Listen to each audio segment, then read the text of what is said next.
तीव्रता का भूकंप आया है और अब खबर आ रही है कि भूकंप के बाद जापान के कई इलाकों में सुनामी आ गई है और इसके बाद जापान में कई जगह रेल सेवाएं भी रोक दी गई है।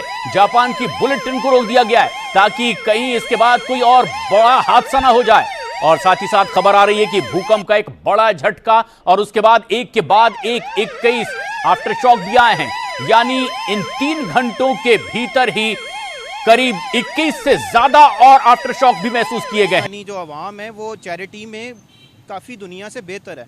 हमारा जो ओवरऑल चैरिटी में नाम है वो आप उसकी स्टेटस अगर उठाएं नेट के ऊपर भी तो हम मोस्ट चैरिटेबल जो नेशन के साथ कंपेयर करना इस वक्त समझता हूं कि Pakistan doesn't qualify to be compared with India at the moment. आपकी कंपैरिजन इस वक्त मैं तो कहता हूं आपकी कंपैरिजन अफगानिस्तान से भी करना अफगानिस्तान की तौहीन है, क्योंकि वो भी अब आपसे बेहतर है, उनकी करेंसी आपसे बेहतर है, वहां लॉ एंड ऑर्डर आपसे बेहतर है। और आपका इस वक्त तक अगर मैं कंपैरिजन, खैर मुझे तो आपको कंट्री, मैं कांगो से पहले कई दफा करता था, अब तो कांगो भी आपसे बेहतर है। वो एक हम कहते हैं हम मुसलमान है, वो हिंदू है, लेकिन उस हिंदू ने साबित किया अपने आप को। उसने भाई इंडिया को कहां से कहां पे लाके खड़ा किया हुआ है। वो तो कहते हैं हमने आपसे जंग ही नहीं करनी, आप इस काबिल ही नहीं है कि हम आपसे जंग करें। ये भी सॉरी टू से, लेकिन अभी जो इंटरनेट पे खबरें आ रही है वो तो सिर्फ यही आ रही है कि हमारे भिखारी पकड़े जा रहे हैं डिफरेंट ममालिक में से। मतलब हमने अफगानिस्तान की कितनी मदद की है, हमने कौन सी मदद? हमने अब 82 से लेके अब तक हमने क्या कुछ 50 लाख तो अफगानी इधर पाकिस्तान में कुछ भी डेवलप नहीं किया हुआ। आपके तो सैलाब आता है, बल्कि ये फॉग आती है, स्मॉग आती है, तो हम लोगों से मदद मांग रहे हो। हाय दोस्तों, आपका स्वागत है एकेश न्यूज चैनल में। दोस्तों, जापान में 1 जनवरी को भयानक भूकंप देखने को मिला। ये भूकंप का तीव्रता 7.3 था, जिसने जापान को बहुत ज्यादा क्षति पहुंचाया। जी हां दोस्तों, जापान की मदद करने के लिए भारत ने दुनिया के देशों से सबसे पहले पहुंचा और जापान में भारतीय दूतावास ने बिना देरी किए हुए एक टोल फ्री नंबर जारी किया, जिससे जापान में फंसे भारतीय और जापान के लोगों को तुरंत मदद पहुँचाया जा सके। जी हाँ दोस्तों, भारत के एनडीआरएफ के टीम के साथ एक मेडिकल टीम भी पहुँचा है। दोस्तों, भारत हमेशा से बुरे समय में फंसे देशों को मदद सबसे पहले पहुंचाया है, चाहे वो तुर्की, नेपाल या पाकिस्तान क्यों न हो। जी हाँ दोस्तों, भारत को जापान के मदद करने के लिए आप वीडियो के कमेंट सेक्शन में जय हिंद जरूर लिखें। दोस्तों, अब वीडियो स्टार्ट करते हैं और देखते हैं कि पाकिस्तानी मीडिया इस पर क्या रिएक्शन देती है। उससे पहले अगर आप मेरे चैनल पर नए हो तो चैनल को लाइक और सब्सक्राइब जरूर कर दें। जो भी वहाँ पे पाकिस्तानी थे उन्होंने बहुत बड़ा डोनेट भी किया था, हेल्प आउट भी किया था। आई थिंक ये 2011 की बात है जो सुनामी आया था। 2011 की बात है, लेकिन मुझे इस बारे में पता नहीं है कि हमने हेल्प की थी या नहीं। इस बारे में मैं रिसर्च भी करूंगी। जी, ये बिल्कुल ऑन द रिकॉर्ड और बड़ी ऑथेंटिक खबर है। तो I think this is the first impression. जो आप इंडिविजुअल बेसिस पे बात कर रही हैं, मेरे ख्याल में उसमें पाकिस्तानियों का दोबारा पॉजिटिव इमेज आएगा। हाँ, अगर आप गवर्नमेंट लेवल पे बात कर रही हैं तो उसमें डेफिनेटली हम लेक कर रहे हैं कि Indian government is way better than Pakistan government.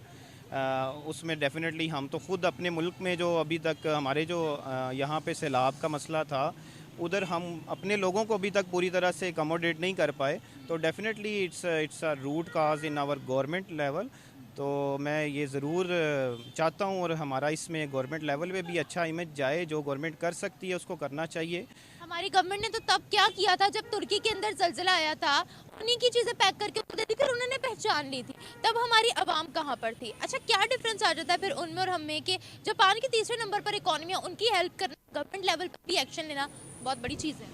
देखिए, तुर्की में भी मैं ख़ुद अपने पेज के ऊपर, अपने सोशल मीडिया के ऊपर इस चीज़ को क्रिटिसाइज़ किया था कि तुर्की का जो ज़लज़ला था उसका और हमारे सैलाब मुतासरीन का जो टाइम ड्यूरेशन था वो तकरीबन सेम था, कोई ज़्यादा डिफरेंस नहीं था। तो उसमें बेहतर ये था कि हम अपने पहले सिंध के जो मुतासरीन थे, जो हमारे KPK के मुतासरीन थे, उनको पहले अकोमोडेट करते, फिर हम तुर्की की मदद के लिए जो बचता है, जो हो सकता था, वो ज़रूर करते। उसमें 6 से 8 महीने का आ गया था टाइम पीरियड कि हमारा जब सैलाब आया था उसके बाद तुर्की में जो था वो जलजिला आया था और इतनी एड मिली थी उस सैलाब में, इतनी एड मिली थी, शायद आपने भी देखा हो कि ऊपर से बोरियां नीचे फेंकी गई थी आटे की ताकि सिर्फ फोटोशूट हो सके। हम इतनी एड मिली थी, लेकिन सैलाब मुतासरीन पर फिर नहीं लगा। देखिए, ये तो हमारे मुल्क का अलमिया है कि एड सिर्फ जो होती है ना, वो हमारे गवर्नमेंट के लिए एक बेनिफिट होता है।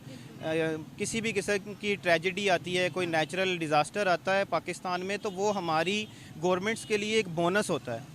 वो हमारे लिए डिज़ास्टर ज़रूर होता है आवाम के लिए, लेकिन हमारी जो भी मौजूदा गवर्नमेंट होती है उसके लिए एक बोनस होता है और उसको वो वेलकम करते हैं। और मेरा ख्याल है कि कोई भी गवर्नमेंट जो पीछे गुजरी है, हमारी 2-3 जो रूलिंग पार्टीज़ रही हैं, उसमें से अभी भी कोई गवर्नमेंट होगी तो उसके लिए ये एक बोनस होगा कि कोई ट्रेजेडी जापान पे क्यों आई है, हमारे पे क्यों नहीं आई। मैं सोमालिया भी आपसे बेहतर जा रहा है इस वक्त अगर देखा जाए, और मैं I have to find the country of your match. इस वक्त अगर देखा जाए तो आपके हालात, मैं जिस तरह कहता हूं आपके डॉलर बेस पैसा, जो पैसा दिखाता है आप उसके पीछे चल जाते हैं। आप एक ऐसे आवारा बच्चे की तरह चौक में खड़े होते हैं कि जो आके सीटी लगाए और आपको कैंडी और डॉलर दिखाए, आप उसके पीछे चल जाते हैं, क्योंकि आपको चलाने वाले दे आर नॉट पाकिस्तानी। आपको चलाने वाले सारे लंदन, अमेरिका, टोरंटो बेस है। ये ट्रेजेडी है, ट्रेजेडी। और हर पाकिस्तानी को पता है। दुख वाली बात यह है कि हर पाकिस्तानी को पता है कि हमारे लूटने वाले कहां से आते हैं और कहां जाते हैं, लेकिन कर कुछ नहीं सकते। एक दुनिया का सबसे बड़ा लेबर कैंप जो है आपने प्रोड्यूस कर, आपको चाहिए कि इसका नाम चेंज करके लेबरस्तान रख दें। पाकिस्तान नहीं है, लेबरस्तान है। वो जो 25-23 करोड़ लोग हैं, वो सिर्फ अपने जो इनके मालिक हैं, masters, British masters in a form of Pakistanis, उनके खर्चात पूरे करते हैं लंदन, टोरंटो और बर्तानिया में उनके बच्चों के। दुख वाली बात। कर्जे देते यहां हैं, वॉशिंगटन डीसी में IMF के अंगूठे लगाते हैं आपके ब्रिटिश एजेंट, गुर्दे ऑफर किए जाते हैं 23 करोड़ लोगों के। और पता है, सबको पता है, बल्कि IMF को भी पता है, वॉशिंगटन डीसी को भी पता है कि ये क्या हो रहा है। पाकिस्तान के साथ, हम पाकिस्तान के साथ क्या गेम कर रहे हैं। मैंने आपसे वादा किया था, मैं चैलेंज करूंगा इन चीजों को, मैं करूंगा चैलेंज इनको, अपनी जिंदगी में करूंगा चैलेंज।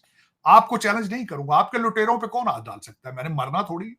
मैं चैलेंज करूंगा IMF और वर्ल्ड बैंक को कि तुमने मेरे taxpayers as an American corrupt लोगों को क्यों दिए, जबकि तुम्हें पता था कि दे आर करप्ट है। जब तुम्हें पता था कि वो कौम का सौदा करते हैं, तुमने उनके साथ उन्हें क्यों दिया गया? ये मेरी, this is part of my mission and my life. उसको मैं डेफिनेटली आई विल डिलीवर, मैं करूंगा उस पर, क्योंकि these were the reasons I came here. आपके जो हालात हैं, जो आज बिल्कुल इन्हीं हालात की वजह से मैं खुद एक पॉलिटिकल रिफ्यूजी बन गया, जिसकी वजह से मुझे छोड़ना पड़ा वो मुल्क जहां मैं पैदा हुआ था, जहां की खुराक खाता हूं, जहां की जबान बोलता हूं, जहां के कपड़े पहनता रहा हूं सारी जिंदगी। मुझे छोड़ना पड़ा, सर्कमस्टांसेस ऐसे थे, और आज भी सर्कमस्टांसेस उससे बदतरीन हो चुके हैं। मैं जो कहना चाह रहा था, लेकिन जो 2024 में, जब हम 2024 की बातें कर रहे हैं, देखिए ताइवान के इलेक्शन होने वाले हैं। चीमा साहब, वहां पे भी चाइना इस वक्त जो वहां पे रूलिंग पार्टी है वो वेस्टर्न आइडियोलॉजी पे है, लेकिन वहां भी सुना है टफ आगे चाइना की तरफ जाने वाले हैं। बांग्लादेश के अंदर जो आप बात हम कर रहे थे, उसके ऊपर अगले दिन मैंने किसी बंगाली जर्नलिस्ट का एक आर्टिकल पढ़ा है कि how dare American can pressurise the government of Bangladesh to talk to the opposition. How dare, जबकि खुद आपका एक पॉपुलर प्रेसिडेंशियल कैंडिडेट है, आप उसका नाम जो है वो बैलेट पेपर से रिमूव करना चाहते हैं। तो उनका भी सवाल वैलिड है। उसके बाद जो अगली चीज मैं सबसे ज्यादा देख रहा हूं इस वक्त, कैंप्स के अंदर हिलचुल है। दो कैंप्स हैं इस वक्त, 2 कैंप सिर्फ दुनिया में अगर देखा जाए तो रशिया और चाइना एक कैंप है और अमेरिका एक साइड पर है। इन दोनों के अंदर एक थोड़ी सी कहते हैं बेचैनी सी नजर आ रही है। इन दोनों के अंदर एक इस्तराब सा नजर आ रहा है, थोड़ा सा उसमें थोड़ी चीजें शिफ्ट कर रही हैं आगे पीछे। और उसमें जो देखा जा रहा है, जिसका हवाला देना चाहूंगा वो ये है, एक तो शिफ्ट ये था कि आपके पाकिस्तान के आर्मी चीफ का 2 हफ्ते बहुत लंबा पीरियड होता है। किसी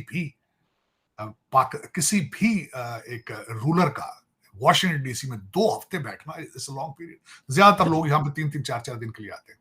एक हफ्ता भी बहुत ज्यादा है। जबकि पीछे आग लगी हो, एक हफ्ता भी एक कंट्री जो जल रहा हो उसको 1 हफ्ते के लिए छोड़ दिया जाए बगैर किसी मालिक के, ये भी बहुत, मैं कहता हूँ 1 घंटा भी बहुत ज्यादा होता है। आप कहते हैं 1 हफ्ता बहुत पीरियड होता है। 1 हफ्ते का दौरा करके गए, कई वादे यहाँ